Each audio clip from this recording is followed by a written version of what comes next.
தமிழ்நாட்டில் கல்வி வளர்ச்சி எப்படி ஸ்டார்ட் ஆச்சுன்னு போன வீடியோல பார்த்தோம். நெக்ஸ்ட் நம்ம என்ன பார்க்கறோம் அப்படின்னா, இங்க வந்து ஃபர்ஸ்ட் நம்ம தமிழ்நாட்டுக்கு கல்வி வளர்ச்சிக்காக யார் வரா அப்படின்னா 16ஆம் நூற்றாண்டுல போர்ச்சுகீசியர்கள் தான் வராங்க. இந்த போர்ச்சுகீசியர்கள் எதுக்காக வராங்க அப்படின்னா, இயேசு சங்கம் அப்படிங்கிற அமைப்பின் மூலமா சமய தொண்டு புரிவதற்காக தான் நம்ம தமிழ்நாட்டை நோக்கி வராங்க. முதல்ல வந்தவர் யார் அப்படின்னா அருட்தந்தை பெர்னாண்டஸ். இந்த பெர்னாண்டஸ் தான் 1567 புன்னக்காயல் அப்படிங்கிற இடத்துல என்ன அப்படின்னு பார்த்தோம் அப்படின்னா தேவாலயத்தையும் பள்ளியையும் நிறுவுறாரு.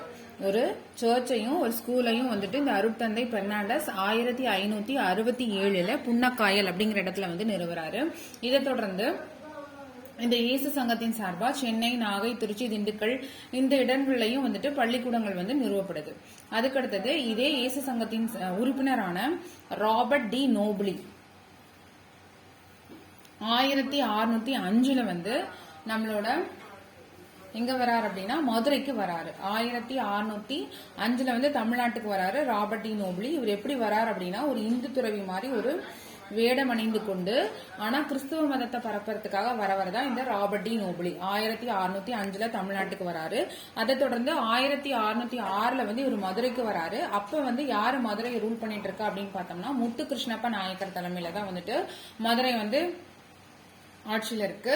அந்த சமயத்துல வந்தவர் தான் ராபர்ட் டி நோபிளி. அதுக்கடுத்தது ஜான் டி பிரிட்டோ. இவர் யாருன்னா இவரும் அதே இயேசு சங்க பரப்பு குழுவை சேர்ந்தவர் தான். இவர் ஒரு உறுப்பினர். இந்த ஜான் டி பிரிட்டோ வந்து ராமநாதபுரம், புதுக்கோட்டை மாவட்டங்கள்ல வந்து இந்த கிறிஸ்துவ மதத்தை வந்து பரப்புறாரு. இப்போ மதுரை சமய பரப்பு குழு அப்படின்னு ஒண்ணு இருந்துச்சு. இவங்க தான் இந்த மதுரை சமய பரப்பு குழுவா வந்துட்டு அமைக்கிறாங்க. இந்த மதுரை சமய பரப்பு குழுல 3 பேரு. ஃபர்ஸ்ட் வந்து அருட்தந்தை பெர்னாண்டஸ்.